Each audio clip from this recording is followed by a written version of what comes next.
Hema committee report വന്നിട്ട് സാറിന്റെ പ്രതികരണം എന്താണിത്? ഇതെനി എന്റെ എങ്ങനെയാവും? 1,80,00,000 രൂപ പോകുന്നുള്ള, അല്ലാതെ ഒന്നും മലയാള സിനിമയിൽ സംബന്ധിക്കും. ആഹാരം, നല്ല ആഹാരം കിട്ടണമെങ്കിൽ കിടന്നു കൊടുക്കണമെന്നാണ് പറഞ്ഞത്. സത്യം പറഞ്ഞാൽ ഇതിനെയൊക്കെ മലയാള സിനിമയുടെ പടിക്കകത്ത് കയറ്റരുത്. ശാരദാമ്മയെ പോലെ ഒരാൾ 40-60 വർഷത്തോളം സിനിമയിൽ നിന്ന ശാരദാമ്മ ഇരിക്കുന്ന ഒരു കമ്മിറ്റിയിൽ ഇത്തരം വങ്കത്തരം വരാൻ പറയുമ്പോൾ അവർ പറയണമായിരുന്നു, ഇങ്ങനെ ശാരദാമ്മയ്ക്ക് മൂത്രമൊഴിക്കാൻ ഇതുവരെ അവസരം കൊടുത്തിട്ടില്ലേ മലയാള സിനിമ? ഹേമ കമ്മിറ്റി റിപ്പോർട്ട് വന്നിട്ട് സാറിന്റെ പ്രതികരണം എന്താണിത്? ഇതെനി എങ്ങനെയാവും? 1,80,00,000 രൂപ പോകുന്നുള്ള, അല്ലാതെ ഒന്നും മലയാള സിനിമയിൽ സംഭവിക്കും, അല്ലാതെ ഒന്നും സംഭവിക്കില്ല.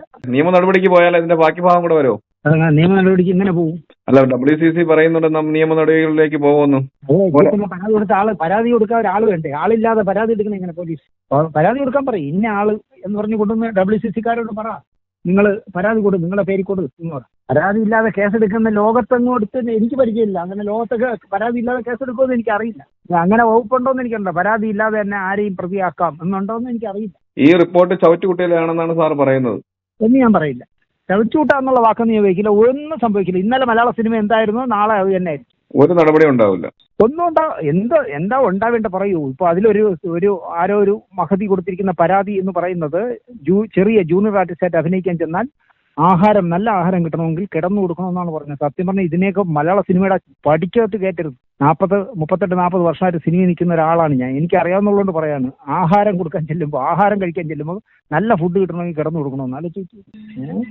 ഇതൊക്കെ ശാരദാമ്മയെ പോലെ ഒരാൾ 40-60 വർഷത്തോളം സിനിമയിൽ നിന്ന ശാരദാമ്മ ഇരിക്കുന്ന ഒരു കമ്മിറ്റിയിൽ ഇത്തരം വങ്കത്തരം വരാൻ പറയുമ്പോൾ അവർ പറയണമായിരുന്നു, ഇങ്ങനെ പറയരുത് മോളെ എന്ന് പറയണമായിരുന്നു.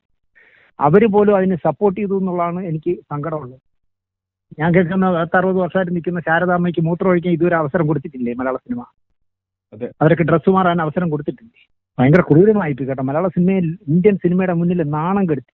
നമ്മളാണെങ്കിൽ ഇപ്പോൾ വലിയ വലിയ കോടികൾ സമ്പാദിക്കുന്ന സിനിമകളൊക്കെ ഉണ്ടാക്കി വലിയ പേരുണ്ടാക്കുന്ന, ഹൈപ്പ് ഉണ്ടാക്കുന്ന ഒരു സമയത്ത് മലയാള സിനിമ, ഇന്ത്യൻ സിനിമയിൽ ഇത്രയും കൂതറകളാണ് അല്ലെങ്കിൽ കാമപ്രാന്തന്മാരാണ് മലയാള സിനിമയിലുള്ളത്. ബാക്കി എല്ലാ ഭാഷയിലും നല്ലവർ മാത്രമേ ഉള്ളൂ.